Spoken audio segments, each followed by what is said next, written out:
And welcome to the newcomers who traveled miles and miles away. Some were delayed on the road. So I will do a quick summary of what we have done in the first hour, and then we progress the discussion. So the quick summary. We were discussing the debate between science and the Bible and the faith.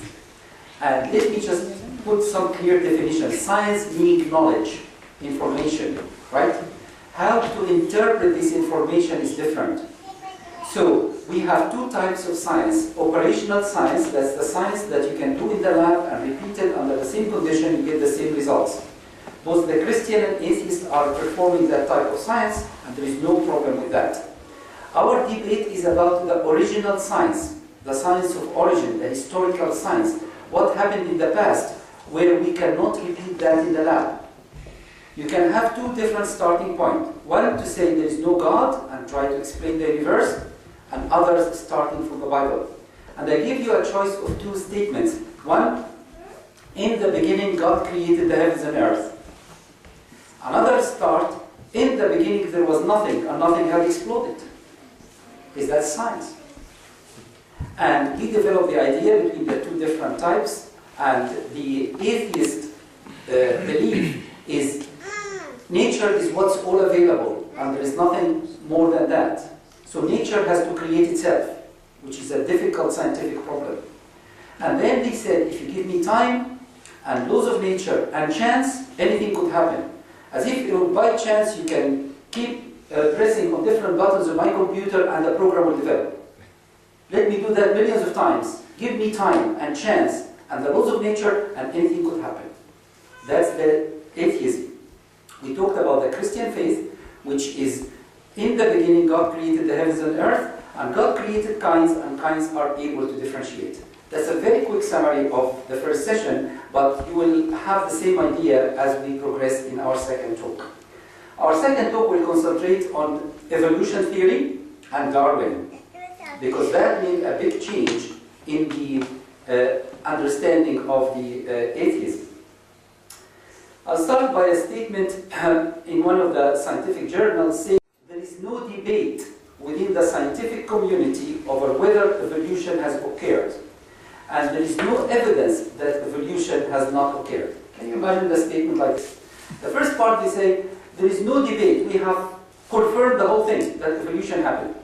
In the second statement they say, there is no evidence, and it did happen, but we have to believe it. Look at the contradiction. This is a non-Christian who was writing these words. Right, so evolution tree. Evolution tree starts with a simple cell, and you ask them how this cell was formed. Nobody knows. They say they came from another planet. How it is formed in another planet? They came from another planet, and goes on and on and on. And this cell, as I said earlier, has to come through the atmosphere of the air. And you see the spacecrafts, when they're coming into the Earth, they produce massive amount of heat. Can you imagine one cell passing through all these layers and not damaged and protected and powerful enough to come on Earth, implant the Earth, and produce all the plants and animals and everybody on that Earth? That's their story. There's no evidence of that. That's not science, by the way, because as I said, science is knowledge. This is assumption. They assume that, but the assumption have many problems. So this one cell started to develop and to add information. And adding information is a big problem, because information comes from information. Information doesn't come from matter. So this wood cannot develop itself. It needs a carpenter to change it, to develop it, to do anything in it. You need, information comes from intelligence. It doesn't come from material things. So they would say in the beginning, there was this nothing, and then carbon and hydrogen and nitrogen bumped into each other, formed something called the amino acids. Amino acids arranged themselves beautifully to make proteins. Proteins started to multiplicate itself and form you and me. That's their story. I call it story, really, because I'll give you just an idea about the amino acids. We'll talk about them in detail later on. You have something like hemoglobin that we have in our blood, yeah? It is heme and globin. The heme is the iron, globin is the protein. It's a protein of about 540 amino acids. And these amino acids are arranged in a special way. If you change one in place of the other, you will have a disease. Can you imagine 540 amino acids trying to arrange themselves right and get it right? That's an impossible task. I'll make it even more complicated. The amino acids are right-handed and left-handed, right? And we can only live with the left-handed ones, the right-handed ones are lethal to kill us. Imagine 540 amino acids would like to get together and get it right. And who's guiding them? Chance. That's even more difficult, yes? So that is the idea of evolution. They say, chance, time, give me millions of years, anything could happen.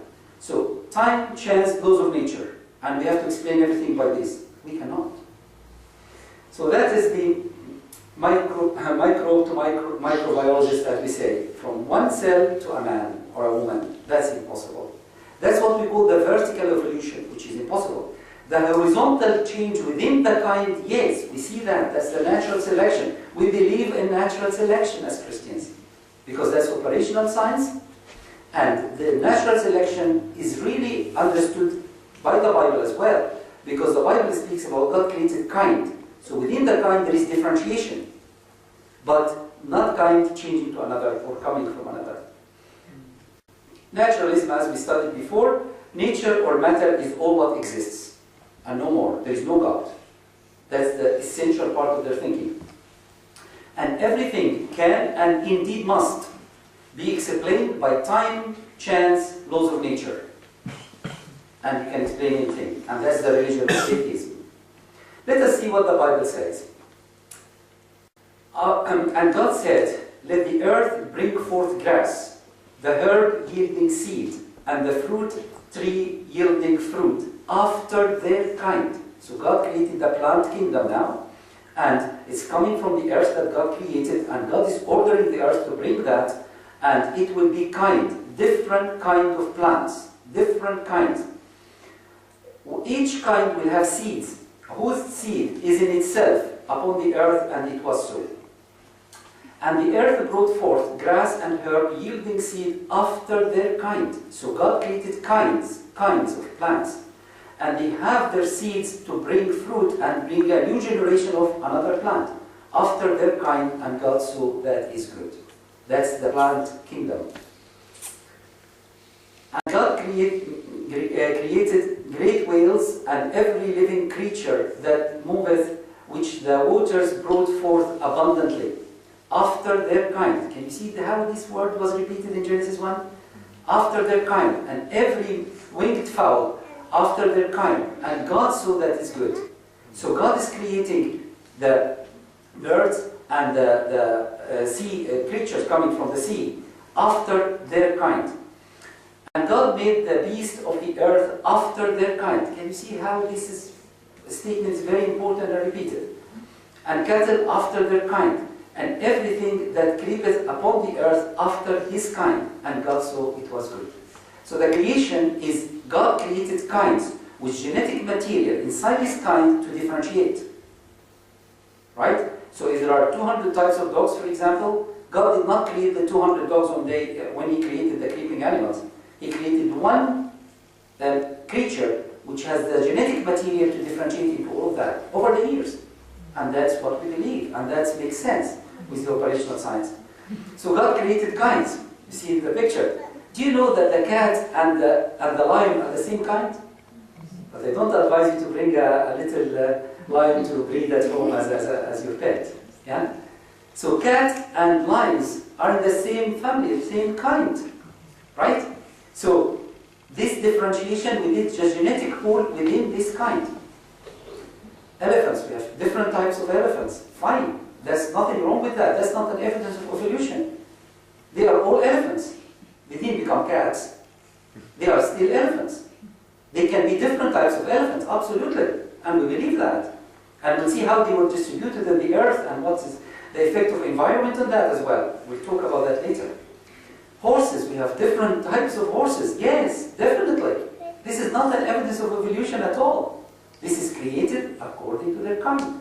And within the kind there is differentiation. In Genesis 6, and that is the flood, after the flood, And God asking Noah to take the creatures into the flood, into the ark. And of every living thing, of all flesh, 2 of every sort shall thou bring into the ark, to keep them alive with thee. They shall be male and female. So God bringing all these kinds into the ark, and after the flood, and the flood actually was 40 days and 40 nights, but the earth, the water increased for 150 days, and it took about another 150 days or so to come down. So Noah stayed in the ark for over a year. So it was a big catastrophic event which changed the geology and changed the fossil record in a big way. And if you look at the layers of the geology and the fossil record from the perspective of the ark and the flood, you will have a different understanding altogether. Of fowls after their kinds. So God brought kinds to Noah. If there were, at the time, say, 100 types of dogs, he will not bring 100 types of dogs. He will bring the top of this family which have the genetic pool to differentiate. And you need 2 of them, and that's all. So the ark was big enough to take all this number. Of the fowls after their kind, and of the cattle after their kind, of every creeping thing of the earth after his kind, 2 of every sort shall come into thee, to keep them alive. So God took representatives of his creation into the ark, and after the ark we spread all over the earth. Now, what we had before is called the evolution tree. We have a different terminology, the creation forest. Right, let me just explain that. In the beginning, God created kinds, represented by these different diagrams in your screen here. Kind, different kinds. Right? Then the flood happened, and God took a preservation of every kind of the creeping animals and of the birds to Noah's Ark. After they came out of the Noah's Ark after the flood, they started to differentiate, and that's what we have at present. So it's different views completely, really completely different views, depending on the type of glass you are wearing. As I said earlier, if I wear a glass with blue lenses, I see everything blue. Didn't change blue, I just changed my glasses. So what we are here to discuss and to understand, if you see the life from the perspective of God's view in the Bible, as it is clear, you'll be able to understand it in the operational science, and it makes sense. But if you try with the atheistic view, with the secular view, you will have major problem with the operational science. Right? It's not a matter of faith only. It is by faith we understand. God created our minds and he intends to use them. Please, when you come and study the Bible and come to the church, use your mind. God wants you to use your mind. He created that and wants to communicate to you and to me through my mind. So we have 2 different stories altogether. We have at the top of the screen, as you see, evolution tree, starting from one cell, differentiating into what we have now. In the Bible, we have what we call creation forest. That means God created kinds, representatives of the kinds in the ark. After the ark, they spread, and that's what we have. So there are 2 completely different views, and you can't combine them really. You cannot. Right, so the evolution, as I said, the vertical evolution from molecule to man. And that's, as I said, have major scientific problems. Because you can't start with simple cell like amoeba and come to complete structure like an eye. Because in mutation, you lose information on the gene. Mutation is mistakes in the replication. Yeah? So you can't build on mistakes and come to something very good. That's impossible, really. So, from molecule to man, that's the vertical evolution. We don't agree about that. The Bible doesn't agree about that. That's completely wrong. But what we believe in is creation. Creation according to their kind, according to their kind, according to their kind. See the point? And that's completely different. Now, let me take you to this slide because it's very interesting. That came from an atheist person writing in one of the respected scientific magazines, testing Darwin discoverers. So he started to bring examples and saying Darwin cited the diversity of dogs as an example of accelerated evolution. But they are all dogs. They are not cats. They are not lions. They are not elephants. There are many different types of dogs because they have a genetic pool that can differentiate. And by the way, Darwin didn't have any idea about genetics. It came by Mendel after him. So he doesn't understand what you and I understand in the modern life about genetics. And if genetics were discovered fully at the time when he propagated his theory, I'm sure he would have had very hard time. Because in genetics you have a pool of genes, and this can differentiate and select depending on lots of factors. That's nothing wrong with that. That's within the kind. So he cited that as an example of evolution. This is not evolving one from each other at all. These are kind. And then the birds, and the very famous, the finch birds that he saw in the Galapagos Island. He found the peak is different. Yes, they are different. And it's affected by probably the amount of food available. There's nothing wrong with that, because that can be, there is a relationship between the environment and some genetics as well. Nothing wrong with that either. So, but they are all finches. None of them is a dove. Yeah? They are all finches, and that is change within the kind. Again, he's saying that is an evidence of evolution. Right. Does the fossil record confirm evolution or creation? Now we are going to dig in the land and find some fossils. The fossils don't come with a ticket saying I am 50,000 years old or I am 5 million years old. It doesn't come like that. It comes as a skull, it comes as a bone, and then we have to understand it. We have to interpret the information. So science is knowledge, but how you interpret this information is what we are trying to do together.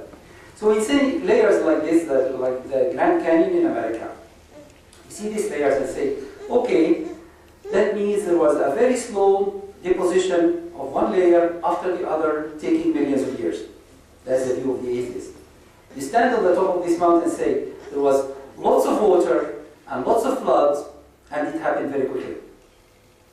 We have the same evidence, we have the same rocks. The rocks are the same. The Grand Canyon are the same. How you interpret them, how you see them, how you understand them is different, depending on your starting point. This is the geological column, and this is really different animals discovered in different layers and all of that. You study that in your biology. And this is the mammal's evolution. And at the top of the slide, you'll find the animals that we know at the top. And all these dark blue lines are the layers that this animal was discovered in. In the bottom, you find these dotted lines. These dotted lines are assumptions, right? So we didn't find the dotted lines at all, okay? They found these animals in these different layers and say, let us bring them together to one family. Let us bring them down to one cell. And this is an atheist, really scientist, and he said this, where's Stephen Gould. He said this, the extreme rarity of transitional forms in the fossil record persists as the trade secret of paleontology.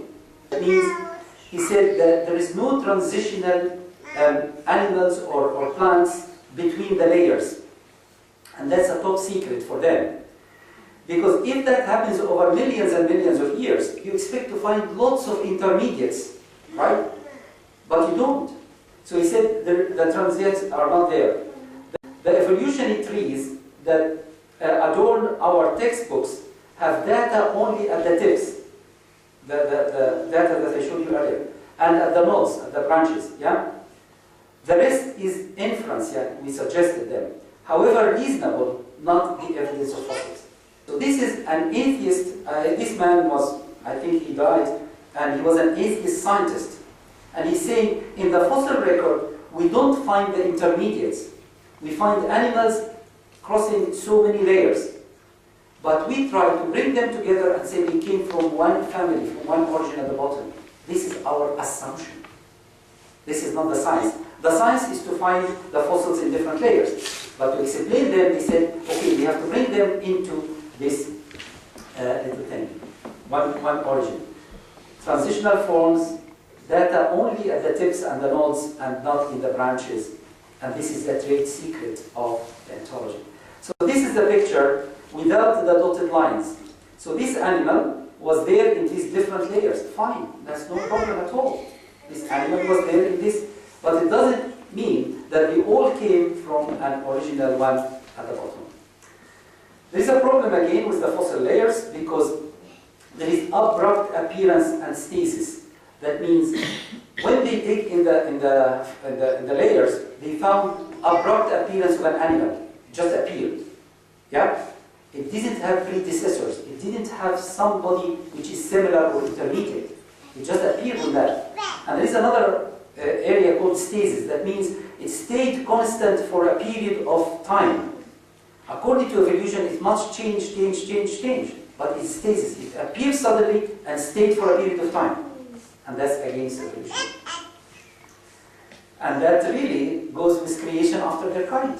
They were created, they're like that, and the flood came, and most of the fossils formed during this period of the flood. Right. A dragonfly, they estimated it lived about 200 million years ago. That's their words. It's not mine, and they don't believe that. So the dragonfly, 200 million years ago, they found a fossil of that. That's exactly like the dragonfly we have nowadays. So it stayed 200 million years, according to them, not according to me. According to them, it stayed 200 million years without any change. That's a very slow evolution of it all. Yeah? It's not existing. What is this? But they hide this from your books. As I said early, in the exam, answer what's in your book to pass the exam.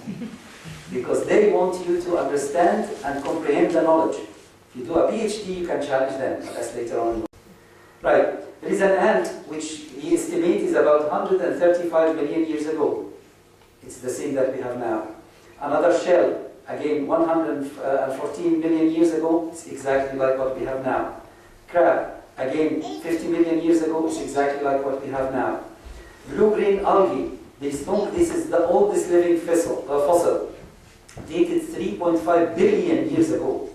Billion, we're talking big numbers here. That they essentially identical to the blue-green algae that we live nowadays. So they stayed 3.5 billion years. Can you imagine the number? And they are exactly the same as we have now. That says very little about evolution, huh? That is the fossil record. Back again, the evolutionary tree and the creation forest. The evolutionary tree, according to the Bible, is wrong. We believe in God created kinds after kind after kind. Does the study of living creature confirm evolution or creation? So we studied the fossils and we came to the conclusion that fossils don't support evolution. Now we'll see the living creature. Would they support evolution or creation? When you are coming to something like this in a beach, and you come here and say, okay, that's wonderful. The wind and the dust and the water form this wonderful picture. Can you come to that conclusion? No. It's no, really, yeah. The little one here understands the fact. That's absolutely right. No, absolutely not. So that is the living creature. You are in the seashore and you see this beautiful picture. Thank you, Jesus, who died on the cross. That means an artist came and used material, yes. He used some of the sand and all of that and get them together. Yes, he used material, no problem with that. So he used material, but it has to be somebody who has done that. You can't say chance, laws of nature, and time. After a million years, you can find something like this. That's not the right conclusion. That's when we decide to make God out of our equation. We come to wrong conclusions. This is something called In the Beginning Was Information, and this Werner Gitt is a very interesting German chap. He's a professor of information technology in Germany, and he's very, very nice and very abrupt as well, but he's a great man. So I spoke about information theory. Information comes from information, and it has to have intelligence. You can't have material bringing information. That is impossible. I'll give you an example. If you have a CD-ROM with the Encyclopedia Britannica on top of it, that's full of information, yes? If you have an empty one and weigh them, they are the same weight, but one having massive information and one blank. Because information is not material. You can't weigh information. It comes from source of intelligence. See the point? It's really important to understand this. Information comes from intelligence. So you can't have material things developing and building information in itself. That is not scientific. And this is not the science at all. But that's what we want us to believe. Right. When you look at something like this, clouds, you can say, yes, this is the product of time, chance, and laws of nature. Yeah, laws of nature allow things to condense and form the clouds, and you can have these different shapes. That's absolutely right. That's fine. If you find something like a word apple written on a cloud, can you come to conclusion this happened by chance, laws of nature, and time? You can't, because there's an intelligence here. Look at this. You can say this happened by chance. A rock falling out and some trees coming and a picture behind you. Yes, that can happen by chance. If you come to this, can you say, wow, how wonderful.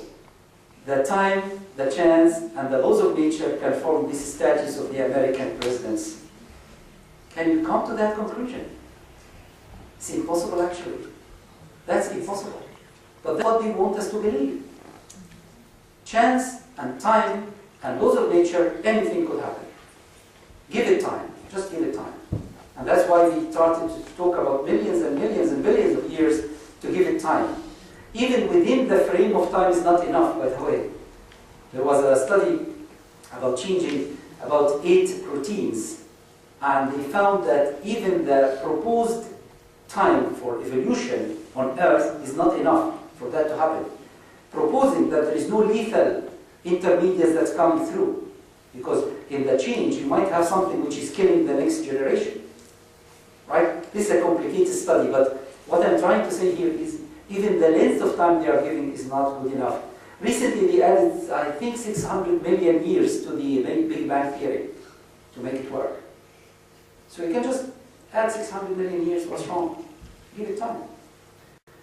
Right, this is a structure. We talked about the eye earlier on. This is very complicated, sensory nerves and antennae and things like that, which is very complicated. You can't say this happened by chance. We'll come to the DNA, because this is really a wonderful thing. DNA was discovered in the 50s, and really the 2 people who discovered it, they had the Nobel Prize, obviously, in science, and they were atheists, and they don't believe in God at all. But they discovered this wonderful, wonderful molecule. DNA is like beads, if you like, or and each group of amino acids form a code. And this code will be interpreted as a sentence. And this will be given from the nucleus, where the DNA is, to something called ribosomes with another center in the cell to form proteins and give instructions and different things. Let us see just how massive informations are stored in the DNA. If you take a pen, and the tip of the pen, you know how small that is? Right. See how much information of DNA you can put it in the size of the tip of a pen. About 155 million human DNA molecules of the head of the pen. Have you comprehend this number again? I'll just say it again. 155 million human DNA, you can put them in a little pen, head of a pen. That's massive information, yeah? They can be 240 times books from the Earth to the Moon on that pin, on the tip of the pin. So that's the amount of information. That means massive, massive information, really. And that information gives you the instruction for having the nervous system, you're having the retina, you're having the hearing, which is completely different, the skin, the hair, the muscles, the skin. I can go on and on and on and on. So you need massive amount of information to have all of that. And that's the representation of the amount of information needed.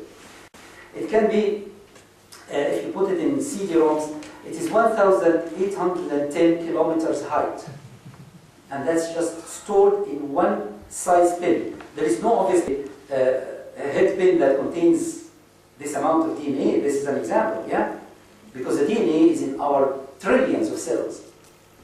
And it has to work very, very coordinated with other things to form hormones and proteins and enzymes, and we all enjoy the lovely lunch, how that will be digested, and the pH in the stomach, and the acidity, and the breaking down of fat and proteins. It's just mind-blowing, really. So this is really the amount of information. Can you imagine this information just coming by chance? Arranging themselves the way they like, and bring a structure or a person that can function. That needs a lot of faith, really, to believe in evolution. So, DNA is the easy word that everybody is familiar with, and the big name in chemistry is desoxyribonucleic acid. I'm sure the people studying, for example, remember that. But we decided to have another definition of that name. It's not a real definition or anything, it's just a joke, really. Definitely no accident, right? So you can remember DNA as definitely no accident. This is not the chemical structure of the DNA, yes? I need to be very clear about that. This is desoxyribonucleic acid, but we just wanted to remember it as definitely no accident, and it is definitely no accident to have this information. Bill Gates, everybody knows Bill Gates, yeah, we use his products all the time, yeah, computers. He said this: DNA is like a software program, but it's much more complex than anything we have been able to design. And this man designed a lot of things. So he's saying the DNA in your body is much more complicated than the computers that Bill Gates and his team designed. Can you imagine that happened by chance? Can you imagine Bill Gates said to his engineers, just by chance keep working on the keyboard. Just keep working for millions of years. I'll give you a year. Just keep working, keep working. Don't think about anything. No, but chance. Do you think any program will appear? No chance. Sleep, no chance. So, really we have to be very proud as Christians, understanding the Word of God, the Bible, and understanding that God created. It makes sense. And I gave you a choice earlier on. In the beginning, God created the heavens and the earth. In the beginning, there was nothing, and nothing had exploded. Which one is more scientific? The biblical one, actually. Right, we will have some key questions really to ask here about the DNA and the information. How did the DNA information for the supposed first living microscopic creature come into existence? How this information started? The evolutionists have no answer. No answer at all.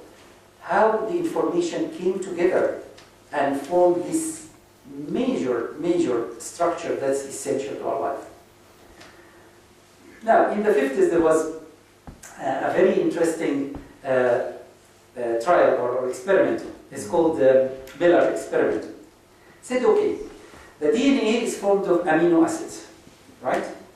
So, if we can form amino acids, we'll be able to form the DNA, so we can create life. That's a great thing. So we said, okay, how these amino acids are formed? It's carbon and hydrogen and nitrogen, and he put them together and made a spark, and he got some amino acids. And wow, we are having now, we can create life. We don't need God, right? These amino acids that were formed, they were decaying by themselves again. And as I said, there are two types, right-handed and left-handed amino acids. And left-handed amino acids are, we can live with, they are the cause of life. The right-handed are lethal. So what he has is a mixture. So they can identical, but as I said, right-handed and left-handed, they can't come together, right? And to start with, this is a design he had mind. This Mr. Stanley Miller had a mind, and he designed the experiment. It's not by chance.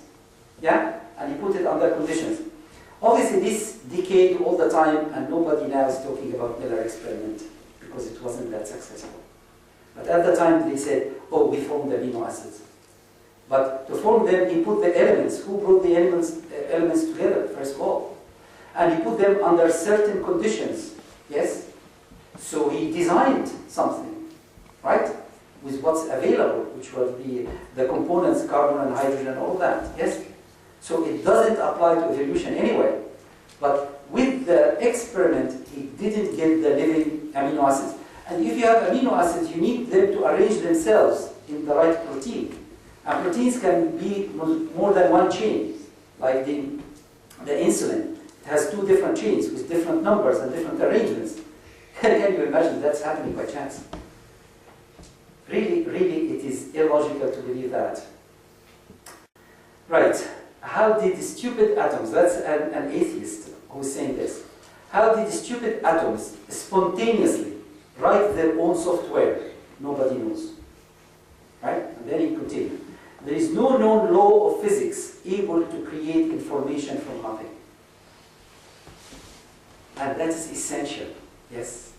And this person, as I said, is an atheist, he's not a Christian, and he's saying how these stupid atoms come together and form amino acids and arrange themselves beautifully. There is no known law in physics that can do that.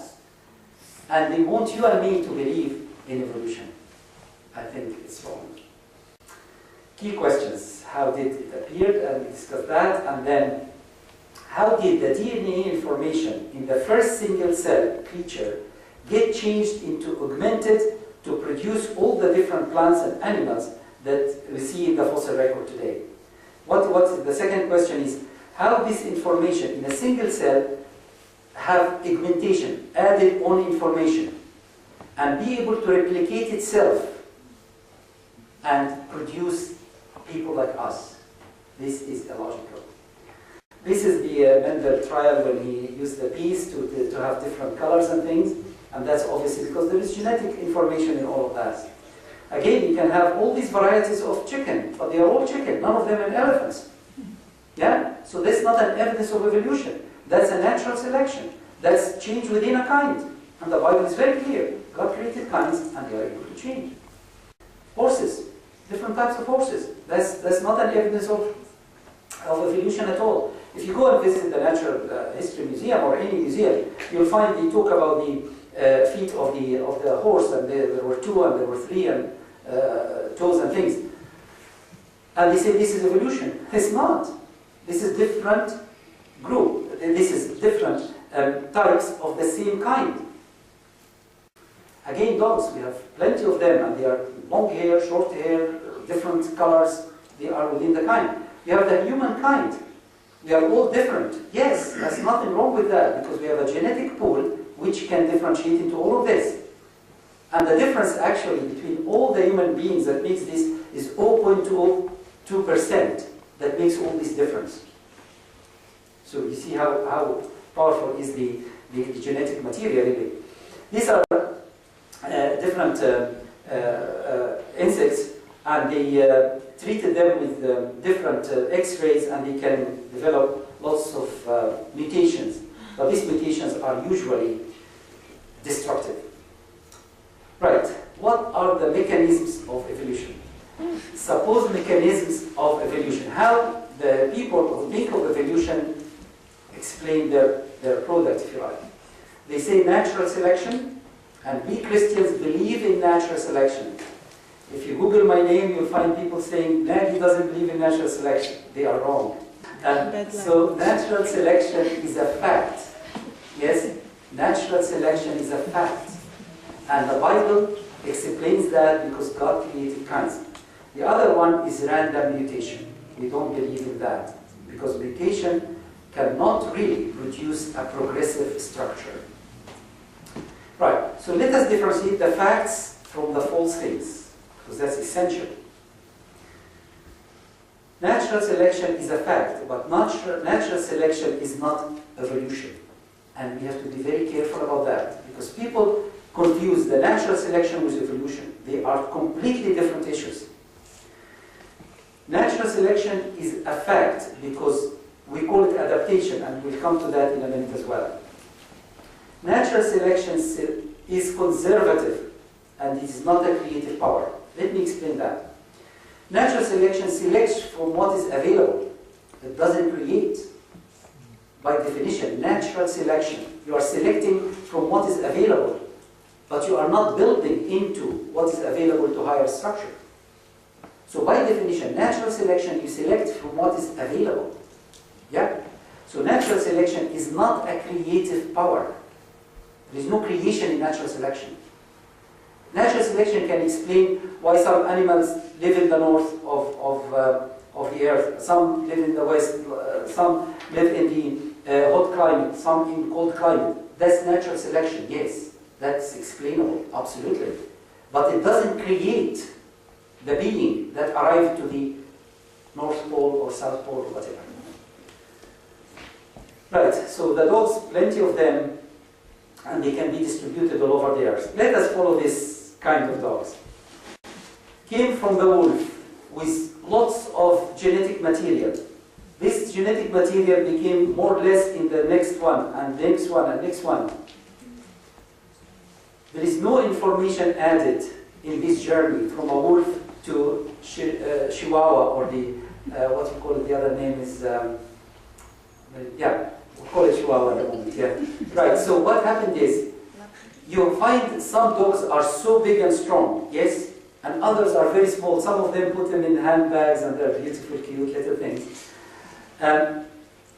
So they came from the wolf, but you can't reverse this Chihuahua to bring the wolf back again. Because in all this journey, there is lots of information in each generation. You see the point? So mutation causes loss of information. Let's start with this. About the hair, the length of the fur of the dog. Any criteria, this is very simple, but it's more complicated than this, but this will help us to understand. Any character we inherit, there is a dominant and recessive character.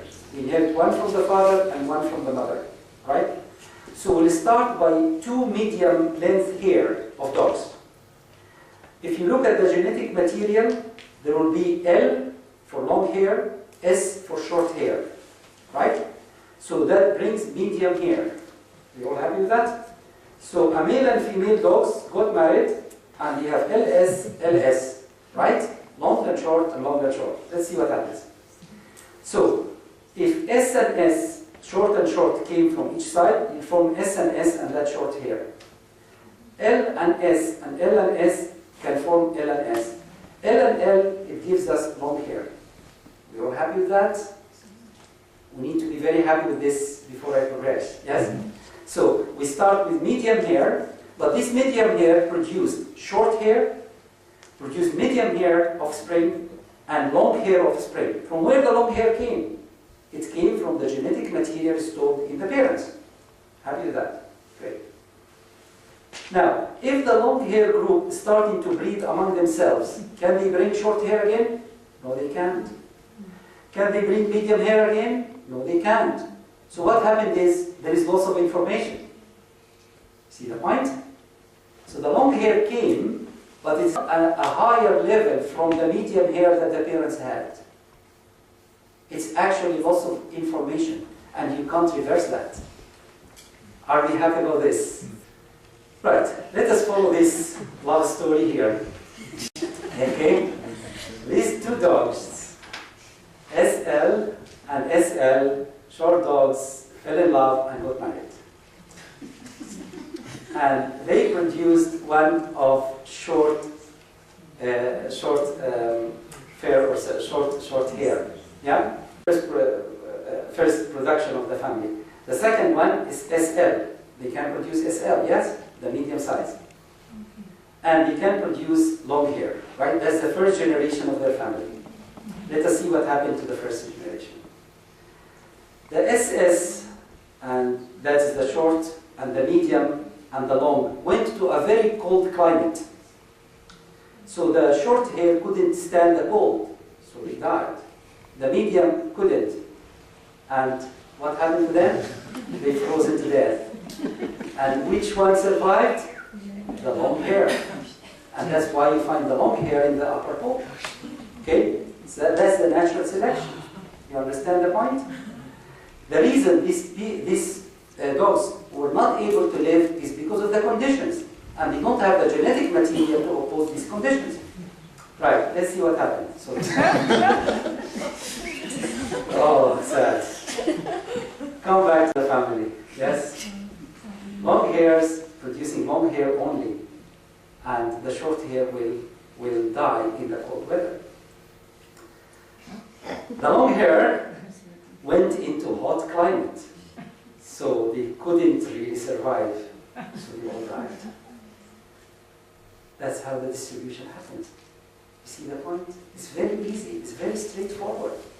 It is not evolution. They say evolution made the long-haired dogs to live in the north. No, it didn't. The genetic material was there for them to produce the long hair so they can survive. The short hair, when they went, because they were just stupid to migrate to a cold place, they went there and died, so they don't have new generations to develop in that place. So that's the natural selection. Natural selection is not a creative power. Actually, with natural selection, you lose information because these long-haired dogs will not be able to produce short hair anymore because the gene was lost. See that? It's great to have that this is the operational science. So we are applying the knowledge of the Bible into operational science. It fits. But if you start with evolution point of view, you will not. So this statement, natural selection, can explain the survival of the fittest, but it does not explain the arrival of the fittest. It doesn't explain where they arrived there. It can explain why they survived and continue to survive under these conditions. Natural selection is the God-designed method of preserving representatives of the original created kinds in a fallen world. So God created the natural selection. God created the genetic pool and the different environments, and the creatures can live in different environments and survive. Do mutations supply new information necessary for evolution? Can mutation add information to help us to progress? That's a mutated animal. It is sad. Yeah? 2 nose and really lots of it, because mutation happen. Mutations are destructive. This is mutation. When you have more number of toes or fingers, this is not an added information. This is a mutation which is not compatible really with good living and normal function. As I said, these flies, they treated them with different X-rays, and they managed to produce long wings and short wings and to change the shape and all of that. It actually weakened these flies altogether. So, facts and false information, we have to differentiate between the two. Mutations is a fact, absolutely. But mutations nearly always reduce genetic information. They never increase functional genetic information. I concentrate on the word functional. They can increase something like trisomy, increase the number of chromosomes, but that causes really less function, not an extra function. So the information is duplicated, but when it is duplicated, it is causing destruction rather than building up. So it doesn't increase the functional genetic information. Again, can you have this computer by just repeating it, and you just all of a sudden have a program? That's impossible. Right, not by chance. All point mutations that have been studied on the molecular level turn out to reduce the genetic information and not to increase it. This is a book by a Jewish person called Not by Chance. And it tells us that all point mutations, all the changes that happened, will never increase the information, it reduces the information on the genes.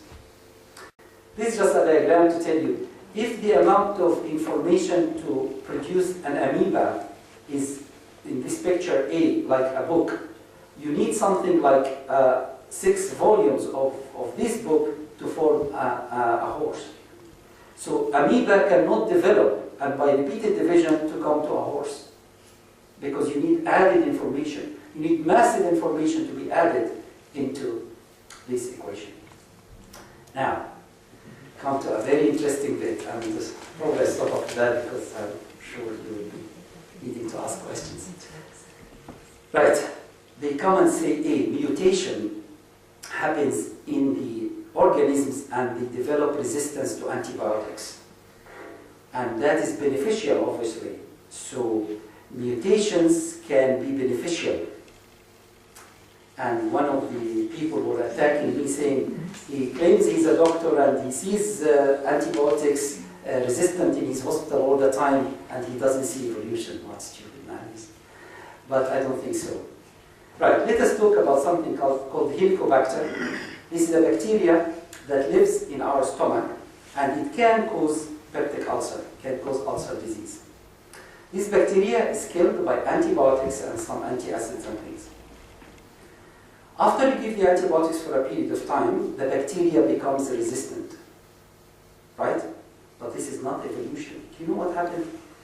When you have the antibiotics goes in and it is absorbed into the bacteria through a special receptor and it ruptures the bacteria and kills. What happened? The resistant bacteria, they lose the ability to combine these antibiotics with that protein. So they lost the information. This loss of information made them resistant, and that's beneficial to the bacteria and not beneficial to the man.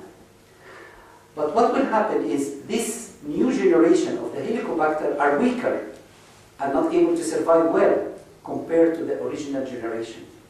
So they develop the resistance of the antibiotics due to loss of information, not due to increase of information.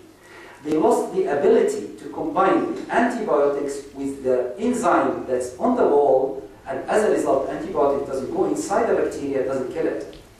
Yeah?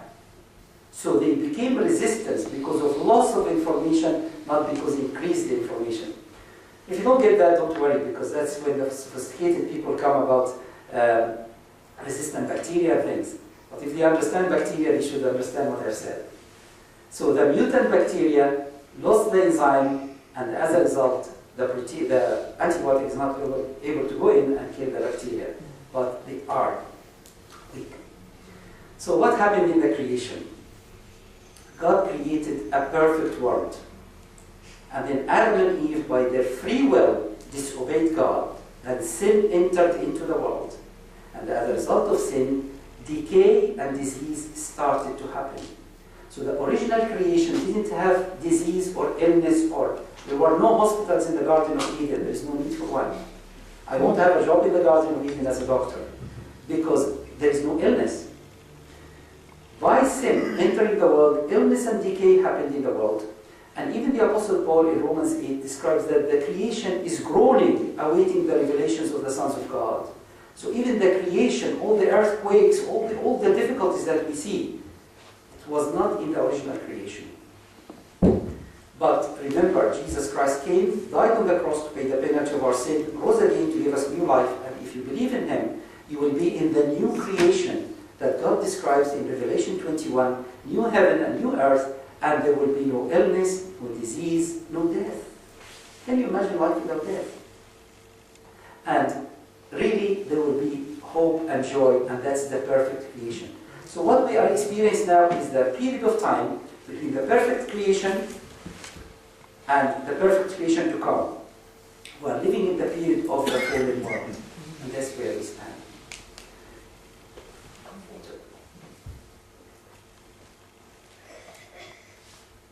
So mutation was not originally in the original creation. Mutations are God-ordained consequences of this curse on creation because of Adam's sin.